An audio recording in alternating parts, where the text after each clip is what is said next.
사람이 서로의 아내를 맞이하였으며 그를 홀로 내보내지 말 것이요 아무 친구도 그에게 맡기지 말 것이며 그는 1년 동안 한 가게 집에 있으면서 그가 맞이한 아내를 즐겁게 할지니라. 사람이 맷돌이나 그 윗짝을 전당 잡지 말지니 이는 그 생명을 전당 잡음이니라. 사람이 자기 형제 곧 이스라엘 자손 중 한 사람을 유인하여 종으로 삼거나 한 것이 발견되면 그 유인한 자를 죽일지니 이같이 하여 너희 중에서 악을 제할지니라. 아멘. 하겠습니다. 하나님 아버지,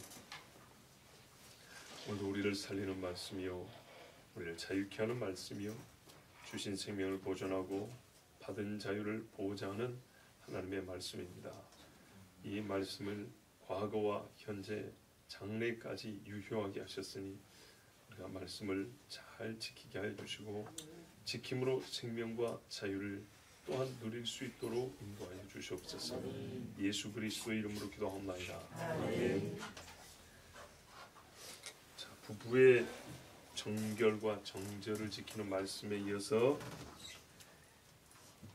결혼한 지 1년이 되면 1년 이내에는 아무 친구도 맡기지 마라. 집에 있어서 아내를 즐겁게 하라. 이 말씀을 주셨습니다.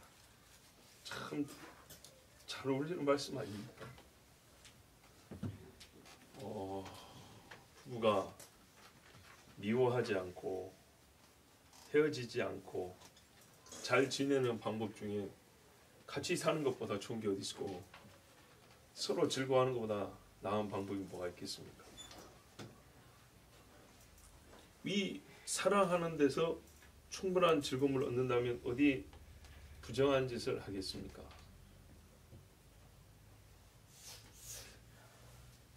아닌가요? 부부의 생활 중에 우리 말씀에 보면 참 중요시되어야 될 가치 중 하나가 즐거움입니다. 즐거움. 타인에게 양도되지 않고 양도할 수 없는 둘만의 즐거움. 그리고 이것이 처음에 주어지고 잘 지켜져야 한답니다. 이게 기본 기초입니다. 이게 잘 되면 이후의 삶도 가정생활도 어려움이 없을 수는 없지만 이겨낼 힘을 갖게 됩니다. 그런데 이 첫 즐거움이 망가뜨려지면 그 이후에는 훨씬 더 불행한 일들이 기다리고 있습니다.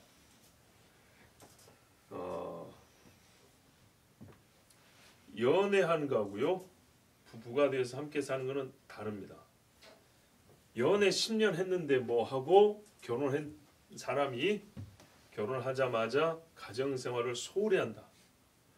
내가 연애를 10년 해서 다 알고 다 이해하고 혹은 내가 좀 잘못해도 저 사람이 다 이해할 거야. 우리는 뭐 또 문제가 생겨도 다 해결하는 방법도 다 알아. 그건 연애 때 이야기고요. 각자 따로 집에서 살면서 하는 거하고 같이 살면서 싸우고 다투고 고민하고 문제 해결하는 방식은 또 다릅니다. 결혼 생활 부부가 하나가 된 겁니다. 하나 되었을 때 가장 기초적인 그 가정의 견고함, 온전함을 세우기 위해서 필요한 건 뭐냐면 1년 동안 부부는 서로를 즐거워야 되고 그 즐거움이 보장받아야 되고 방해받으면 안 되고 그 시간을 부부는 생각하고 이 시간을 허투루 보내면 안 된다는 얘기입니다. 결혼을 하자마자 늦게 들어오고 얼마 안 돼서 술 먹고 들어오고 조금 있다가 막 싸우고 친정집 가버리고 외박하고 자 그러면요 평생 그렇게 합니다. 1년 동안 서로 존중하는 법을 배우고 서로 사랑하는 방식을 배워가고 외부의 어떤 간섭도 받지 아니하고 서로 간의 친밀함을 잘 누리면 여기서요 육체의 즐거움만 있는 게 아니라 정서적인 만족 또한 영적인 신뢰감도 커져갑니다. 그래서 하나님이 1년 동안은 아무 직무도 맡기지 말고 즐거움을 갖게 하라 그랬어요. 자, 하나님께서 우리에게 신자가 가져야 되거나 누릴 수 있는 여러 가지 덕목을 가르쳐 주셨는데 그 중에 즐거움이 제가 알기로는 두 군데 나옵니다. 두 군데. 하나는 하나님의 나라는 의와 평강과 희락이요. 희락이 나오고 또 하나는 부부입니다. 그건 진짜로 중요합니다. 아가서 이야기를 반복하지 않아도 왜 아가서라는 성경이 진짜 성경 안에 있는지 잘 생각해 볼 필요가 있습니다. 하나님께서는 즐거움이 가치 있는 덕목이 될 수 있는 관계, 다른 데는 몰라도 이 관계에서는 즐거움이 필수라고 지정해 주신 것이 부부입니다. 부부 안에서는 즐거움이 없으면 깨지기 쉽습니다. 정말로 금세 깨져버립니다. 즐거움이 가치고 일종의 목적입니다. 예, 부부에게는요 즐거움이 목적이에요. 다른 사역이나 관계에서는 즐거움이 목적이다 그러면 굉장히 수준 떨어지게 들리잖아요. 그런데 부부에서는 그렇지 않습니다. 즐거움이 목적입니다. 그리고 이 즐거움 때문에 더 많은 즐거움이 나옵니다. 우리 흔히 하는 말 보세요. 부부관계가 좋으면 자녀들도 어떻게 해요? 밝다 그랬어요.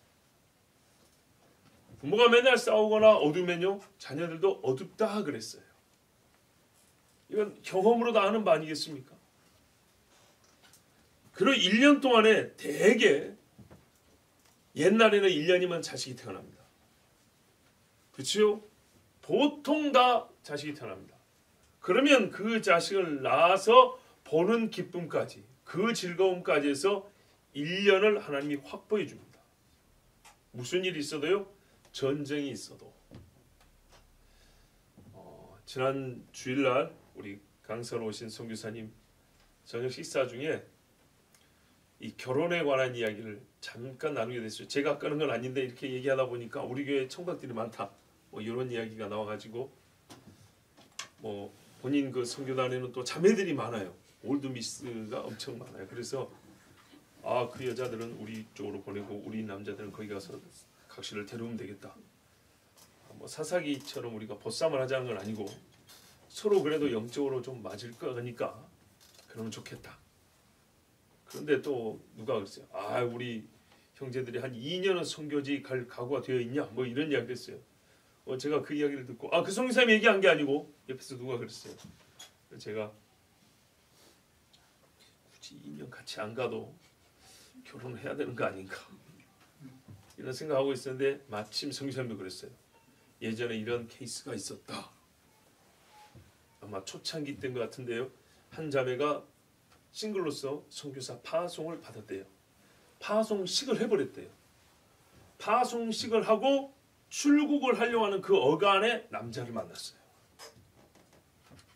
이 형제가 너무 좋아가지고 결혼을 하게 됐는데 형제는 선교지 못 나가겠다 그런 거예요. 그래서 어떻게 해야 되죠? 본부장님한테 얘기를 했대요. 이런 정신 나간 하나님 나라와 의를 위하여 그래야 되잖아요. 그 파송식 취소하고 시집가 그랬대요. 놀랍죠? 그래서 제가 맞습니다 그랬어요. 성경이 창조의 명령입니다. 이 자매는 결혼을 못합니다. 그러면 가버리면 못합니다. 여러분 표현하자면 선교의 명령에 앞서 창조의 명령, 남자와 여자가 하나 되라는 명령이 앞섭니다. 그리고 그 창조의 명령 안에서 이 남자가 신랑은 뭘까요? 마음의 변화를 받겠죠. 그러면 같이 갈 수 있는 겁니다. 저희 집도 유사한, 생각해 보니까 저희 집도 유사해요. 저희 부부가 결혼하는 그 해에 저희 집사람이 송구영신 예배 때 시골 교회에서 헌금 봉투에 성교 어쩌고 막 글을 멋지게 써가지고 봉투를 올렸는데 그 목사님은 좀 그 무대뽀 좀 그냥 확 질러버리는 그런 스타일이에요. 딱 보더니 이제 이름을 딱 부르더니 쓸데없는 소리 막 시집이 나가 그랬대요. 정말입니다. 실제입니다. 그리고 그해 여름에 저를 만났습니다. 그런데 그 목사님이 저 얼굴도 안 봤어요. 니는 이 전도사랑 결혼해야 돼. 그래 버렸어요. 놀랍죠? 정말 놀랍죠? 그래서 저는 그 목사님의 덕을 좀 봤습니다. 그러니까는 선교를 하지 말라는 얘기가 아니고요. 이 대단한 선교사들의 마음속에도 뭐가 있는가 보세요. 그래서 훌륭한 거예요. 그래서 선교사들이 안 나갔습니까? 그래서 막 헌신했던 사람들이 다 막 가정생활도 전부 다 포기했습니까? 아니죠. 우리 교회는 보세요. 가정생활 해야 되고 애가 셋 다는 사람도 선교사 가잖아요. 무슨 말인지 아시겠죠? 예. 가정을 중요시 여기고 가정이 우선이라고 해서 갈 사람이 안 가는 거 아니에요. 가게 됩니다. 목회자하고 결혼할 생각이 이만큼도 없었지만 보세요. 지금 같이 살고 있잖아요. 같이 있잖아요. 그렇게 해서 부부 생활을 하면서 주의 일을 해야 되는 것이 중요하구나 깨달으면 함께 묶어져서 파송받게 됩니다. 그런 케이스도 많이 있습니다. 하나님께서 오늘 말씀의 요지는요. 하나님께서 남녀가 결합하여 부부가 된 것을 얼마나 기뻐하시고 그 기쁨을 그대로 둘 사이에 누리게 해주셔서 여기서는 이 관계는 즐거움이 목적이고 최고의 가치다 이렇게 해주셨다고요. 그러나 여기 더러움이 섞이면 안 되겠죠. 더러우면 즐거움이 없어져 버립니다. 깨끗하면 당연한 이야기입니다. 그래서 부부에는 즐거움이 목적이다. 이 일을 방해하지 말라는 하나님의 운명입니다. 전쟁이 나도. 그러나 이거는 공적인 직무에서 면해준 것이지 자기 집 밥벌어 먹고 사는 것까지 하지 말라 그 말은 아닙니다. 1년 동안 남이 와서 우리 집 의식주 해결해주고 우리는 그냥 놀자 그런 말은 아닙니다. 예, 제사장의 직무라든지 군복무라든지 뭐 부역을 해야 된다든지 등등 공적인 직무에서는 1년 동안 쉬게 하여 집에 가여 두 사람이 일을 하고 두 사람이 즐거웠고 두 사람 안에 자녀를 얻어서 그 즐거움을 맛본 후에 이 남자는 군역을 해도 좋고 부역을 해도 좋고 그만큼 하나님이요 나라의 중대사가 있어도 지키게 한 것이 부부의 즐거움입니다. 그러니까 파송식 그거 취소해서라도 결혼을 하게 하고 가정생활을 하게 하고 그리고 하나님이 다 때가 되면 이 사람 다시 부부가 같이 가게 한다. 이게 참 말씀을 잘 듣는 선배들 그리고 하나님의 사람들의 공통된 의견이에요. 그런데 우리가 하나 알 게 있습니다. 이렇게 보장받은 즐거움을 하나님이 스스로 하나님이 말이죠. 됐다 나와라 그럴 때가 있어요. 그때는 언제입니까? 우리 예수님이 이렇게 말씀하셨어요. 비근한 예입니다. 야 신랑과 함께 했을 때 금시하면 되겠냐? 같이 즐거워야 될 텐데. 그죠? 잔치집에 가서 혼자 금시하고 있으면 되겠어요? 뭐라냐면 신랑을 뺏길 때가 온다 그랬어요. 그때는 금시가 할지니. 뭐 어떤 이야기입니까? 요엘서에 보면 이런 말씀이 있죠. 신랑과 신부가 그 신방에서 나오게 하라. 예, 보세요. 너희는 시온에서 나팔을 불어 거룩한 금식일을 정하고 성회를 소집하라. 성경들 하면 신랑을 빼앗긴 날이고 영적으로 굉장히 어두운 날이죠. 이때는 즐거움을 멈춰야 되는 거예요. 노아의 방주 때 뭐라 그랬어요? 시집가고 장가가고. 자, 아니 시집가고 장가가는 게 죄가 아니란 말입니다. 하나님이 주신 복이에요. 근데 왜 비판적으로 얘기를 했냐고요. 왜 비판적으로 얘기했냐. 하나님의 때를 모를 정도로 몰입을 해가지고 육체의 즐거움을 쫓는데 하나님이 지금 이 땅을 곧 있으면 멸하시는데도 그 외치는 소리가 에녹으로부터 라멕, 무두셀라, 노아까지 계속 들려왔지만 무시하면서 자기의 육체의 정욕을 따라갔기 때문에 그때에 시집가고 장가가고는 하나님께서 어떻게 해요? 예, 책망하시고 정죄의 이유로 삼는 겁니다. 누구는 그럽니다. 혼인을 그만하 할 것이나 그건 아니라 그랬죠. 그러나 보세요. 남자의 경우도 하나님 나라를 위하여 스스로 고자된 자가 있다. 그거예요. 처녀의 경우도 내가 주님을 어떻게 기쁘게 할까 하여 결혼하지 않는 자가 있다 그랬어요. 자, 결혼하면 즐겁게 하는 겁니다. 그런데 그 전에 이렇게 해서 그 즐거움을 하나님 저는 표현하자면 반납하겠습니다. 그리고 제가 이 고난의 때에 내 주님을 위해서 육체의 고난을 채우면서 살아가겠습니다. 라고 그렇게 서원하고 갈 수도 있는 거예요. 또 한 경우는 정말로 많은 환난 중에 정신을 차려서 기도해야 될 때 있죠. 기도해야 될 때 하나님께서 금식하며 뭐라 그랬습니까? 장로들을 모으며 어린이와 젖 먹는 자를 모으며. 아이고, 애들이 뭘 알아요?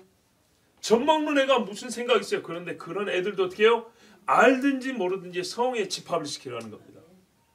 가장 영적인 탁월함 있는 자와 리더십에 있는 자에서부터 아무것도 모르는 어린아이까지 어떻게 해요? 재앙의 날에는 다 성회로 모이라 그럽니다. 실제로 광야에서도 보니까요, 하나님께서 무서운 말씀을 하실 때, 백성에게 재앙을 낼 때, 고라의 집 멸할 때도 마찬가지죠. 백성들이 다 모였습니다. 다 보는 데서. 그 다음에 신랑을 그 방에서 나오게 하며 신부도 그 신방에서 나오게 하라 그랬어. 왜 그랬냐? 이때 이 땅에 큰 재앙이 있는데요, 이렇게 나와 기도하는 자는 하나님이 불쌍히 여기실 것이기 때문에 그들을 살리시기 위하여 너희의 즐거움의 때를 하나님 앞에 저는 이 때를 반납하겠습니다. 하나님, 제 자신을 제어하겠습니다. 지금 제가 즐거움을 누릴 수 있지만은 그거를 누릴 때가 아닌 줄 압니다. 그래서 환난과 재앙의 날에는 자기의 권리를 포기하고 주의 나라를 위하여 고생을 사사하는, 나뿐만 아니라 형제 자매를 위하여서 영적인 수고를 함께하기 위하여 신랑과 신부를 할지라도 그 신방에서 나와야 될 때도 있다 그랬으니 말씀을 균형 있게 잘 받으시기 바랍니다. 6절에 저당 잡는 문제입니다. 물건을 담보로 잡는다 그러죠. 돈을 갚아야 되는데 갚을 때까지 담보를 하나 딱 잡아 놓습니다. 이거 찾으려면 돈 가져와야 되죠. 그런다 할지라도 뭐는 갖고 가지 말아요. 맷돌. 이 맷돌이나 그 윗짝. 이상하네요. 맷돌 통째나 그 윗짝, 그러니까 맷돌 아래짝이든 윗짝이든 하나. 원래는 맷돌의 아래판이나 윗판이나 어떤 거라도 갖고 가면 안 된다 그랬어요. 왜 그러죠? 하나님의 정의입니다. 그거는 사람의 생명을 저당 잡는 것과 같다 그랬어요. 맷돌 가져가 버리면 사람 생명을 목줄을 딱 죽이는 것과 같다 그랬어요. 요즘에 우리는 맷돌을 안 가니까 이게 이해가 잘 안 될 수도 있습니다. 네, 맷돌은요, 이가 서로 이렇게 아랫니하고 윗니하고 이렇게 윗판과 아랫판이 서로 마찰을 하면서 안에 곡식이 가라지지 않습니까? 그래서 이 갈린 곡식을 음식을 해 먹을 수가 있어요. 그러니까 맷돌을 갖고 가버린 거는 밥을 못 해 먹는 거예요. 아주 쉽게 말씀드리면. 그래서 생명을 저당 잡는 거다 그랬어요. 근데 오늘 이 말씀 뭐 길게 안 합니다. 왜냐하면 10절 이하에 이 저당 잡는 이야기가 반복이 됩니다. 그렇죠? 10절부터 보세요. 쭉 나오죠. 그런데 6절이 맷돌을 가져가면 사람의 생명을 담보로 잡는 것과 같아서 이건 지나치다는 얘기죠.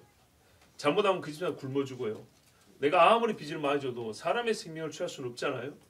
그것과 같으니까 지나친 행동을 하지 말라는 얘기입니다. 그러면 이 6절도 저 10절에서부터 연결했으면 좋았을 것을 왜 따로 여기 딱 사이에 끼워놨을까요? 자, 7절 보세요. 사람을 유인해서 종 삼아버리거나 팔아버린 이야기가 나오죠. 그러면 잘 보십시오. 이제 하나의 일련의 사건으로 본다면 한 집이 성립이 되고 가정이 시작됐어요. 부부로. 그런데 제일 중요한 건 부부의 사랑과 연합이죠. 그 다음에 뭐죠? 이 가정 구성원들의 생명이 보존돼야 되겠죠.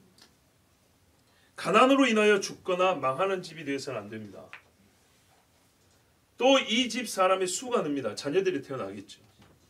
그랬을 때 그 중에 하나라도 앗아가는 일은 없어야 됩니다. 자, 가정이 세워졌어요. 부부의 즐거움으로부터 먹고 마시는 일에서 가정의 자녀들의 수가 늘어서 이 모든 사람들, 가족 구성원이 보호받는 일까지 그 일련의 과정을 보면 5절, 6절, 7절이 이해가 됩니다. 그래서 6절 말씀은 큰 주제로 보면은 전당, 저당 이 문제이기 때문에 저 10절에 붙이면은 더 일관성이 있겠지만 이 6절이 5절과 7절 사이에 먼저 들어있는 것은 이 가정이 세워지면서부터 전체적으로 이 집이 보호받는, 어떻게 하면 이 집이 이런 영역, 그러니까는 부부의 연합, 부부 간의 즐거움에서부터 가족 구성원들의 보호에까지 전체적으로 하나님이 보호하시고자 하는 그런 하나님의 뜻이 잘 드러나기 때문에 6절 말씀이 여기에 따로 떨어져 있습니다. 자, 만약에 공정한 법의 집행이라 할지라도 그 일이 지나쳐서 사람의 생명을 해치는 일이 있어서는 안 되고 또 악행으로서 사람의 신체를 해하거나 자유를 박탈한 일이 있으면 안 됩니다. 즉 하나님이 가정을 세워주셨으면 그 가족 구성원은 본인이 하나님 말씀을 지켜서 그 가정을 지켜야 되겠고 또 서로가 이웃의 집을 지켜주는 것이 우리의 의무입니다. 자, 7절 보세요. 내가 빚을 받을 권리가 있어도 맷돌이라도 가져가면 안 되는데 이제 권리 아무도 없는 도둑놈입니다. 도둑놈. 7절을 보십시오. 자기 형제 곧 이스라엘 자손 중 한 사람을 유인하여 종으로 삼거나 판 것이 발견되면 그 유인한 자는 죽여라 그랬습니다. 유괴, 납치 같은 사람을 도둑질한 죄. 그리고 종으로 팔아버렸죠. 사람을 상품으로 파는 죄는요. 하나님 법에는 사형입니다. 즉 살인과 같다는 얘기입니다. 우리 사람의 기준으로 이거는 살인보다 작은 죄로 여기지만 하나님은 살인과 동등한 악질적인 범죄로 판단을 내려버렸습니다.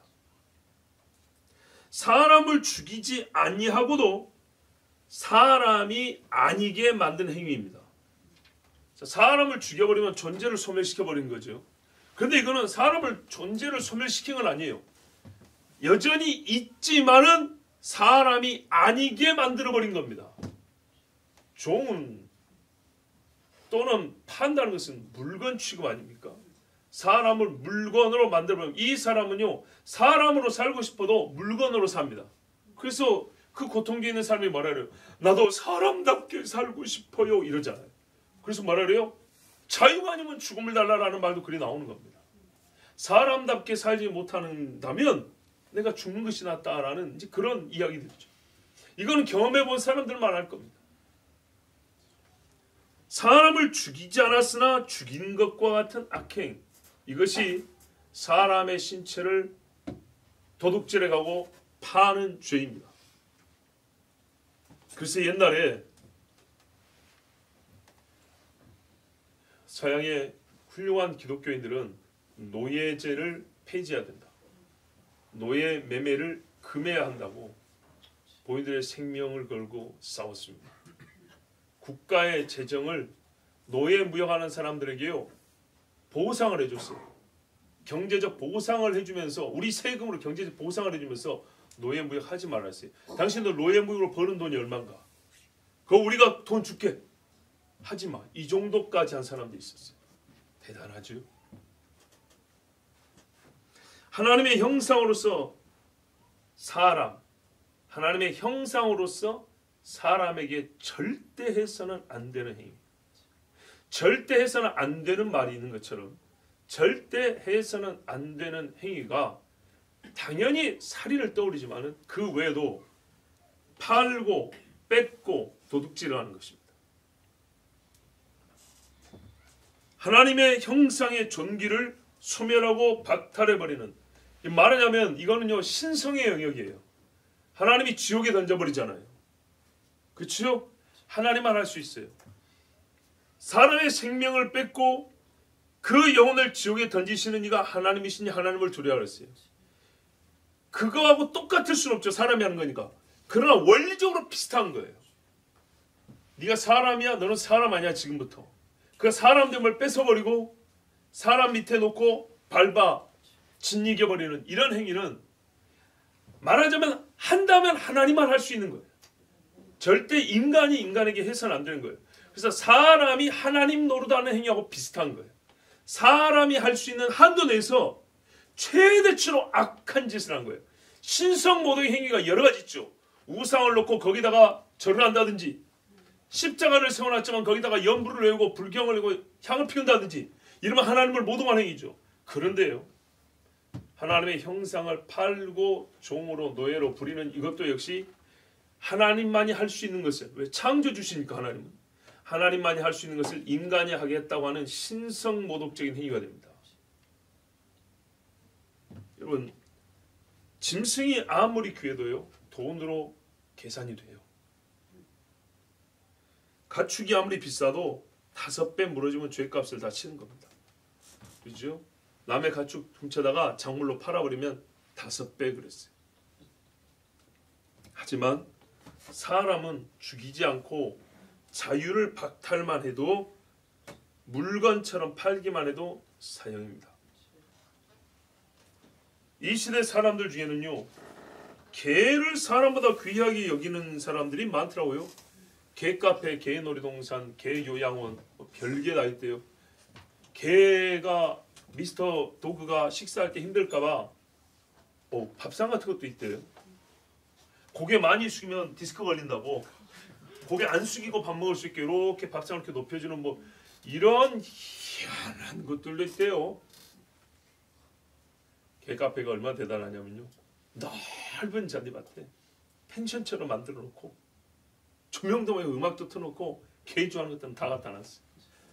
저 시외에 가면 넓은 땅덩어리 안에 이거 개 키운 걸 뭐라 그래요? 개는 개답게 키워야죠. 네?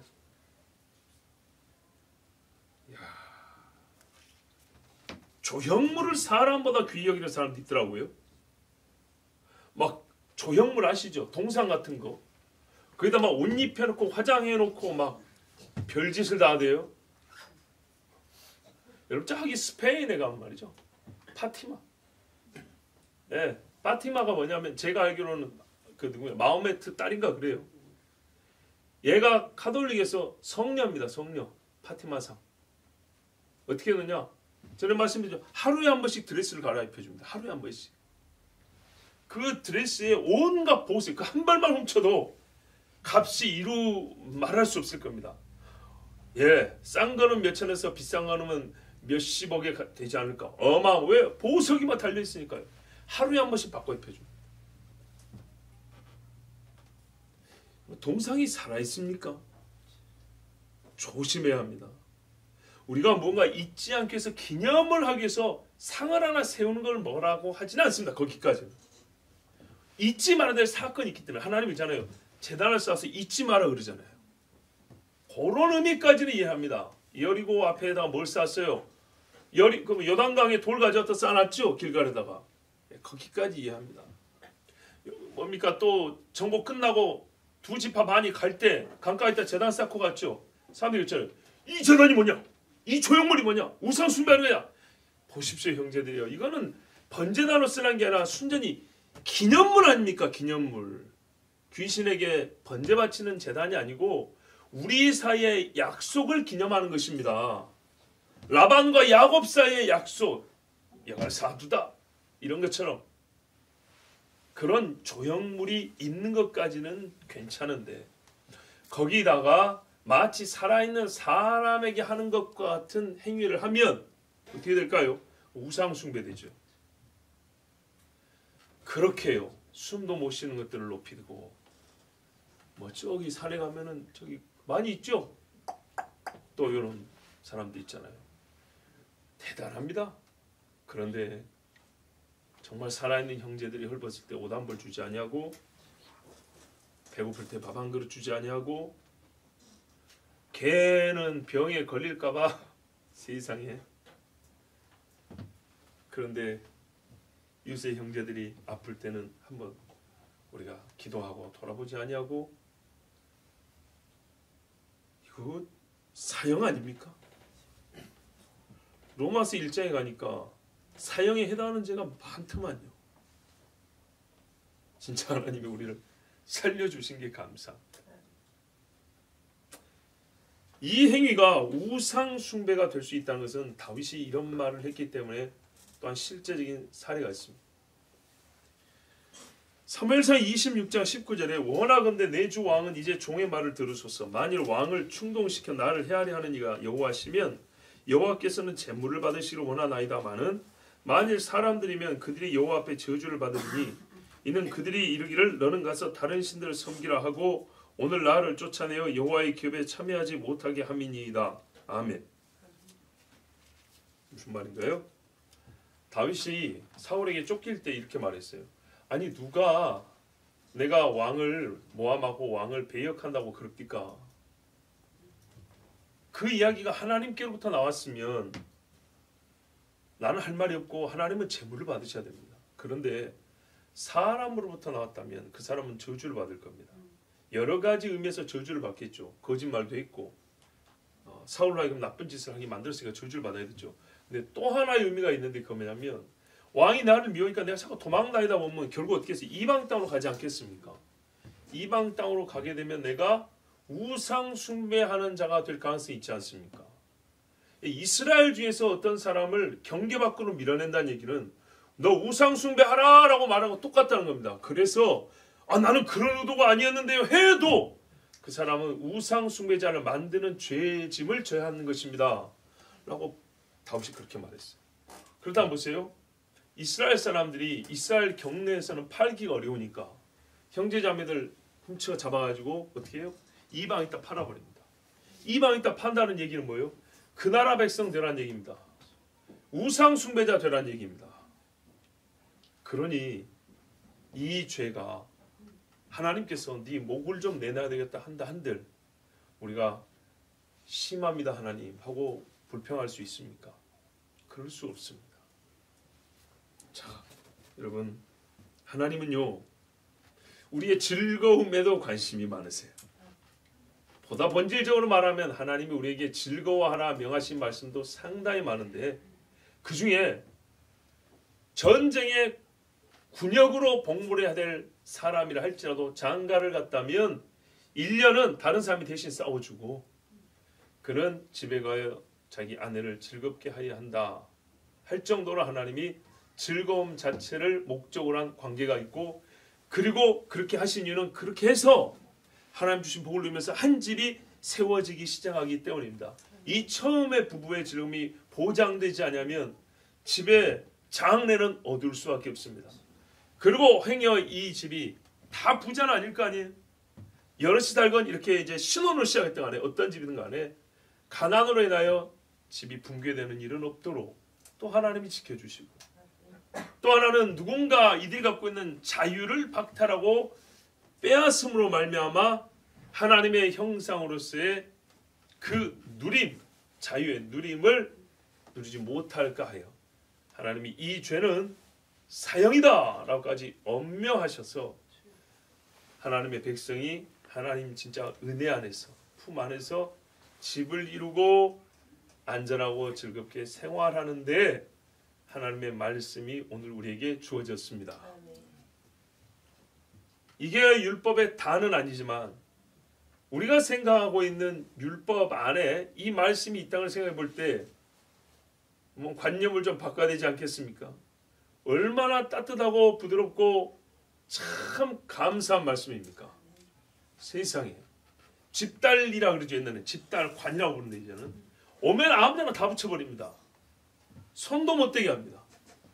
그런데요 이 사람들 먹고 사는 거는 손대지 말아야 합니다. 아무리 사람이 살면서도 매를 때릴지언정 네 손 안에 줄 수는 없다입니다. 부부가 되었으면 하나님이 명하신 일을 했기 때문에 하나님 주신 복을 아무도 방해하지 마라. 국가적 권력이라 할지라도 민족적 사태라 할지라도 방해하지 마라. 본인이 그것을 내려놓고 나올 때가 있겠죠. 그거는 본인의 뭡니까? 하나님 앞에서의 자기 헌신입니다. 그러나 국가를 할지라도 방해하지 말고 하나님 주신 즐거움을 보장받게 하시는 이 놀라운 법이 무슨 법이냐? 율법이라는 법입니다. 송이꿀보다 더 단 하나님의 명령과 규례가 바로 이것입니다. 오늘 우리가 이 말씀을 받았고요. 주의 말씀이 1.1억이라도 땅에 떨어지지 아니하니 여러분 주신 대로 받고 행하십시오. 그리고 이웃에게 이 말씀을 또한 실천하십시오. 그러면 복이 있습니다. 하나님이 주신 은혜가 순종하는 자에게 더 풍성할 줄 믿습니다. 이 시간 우리 함께 기도합니다.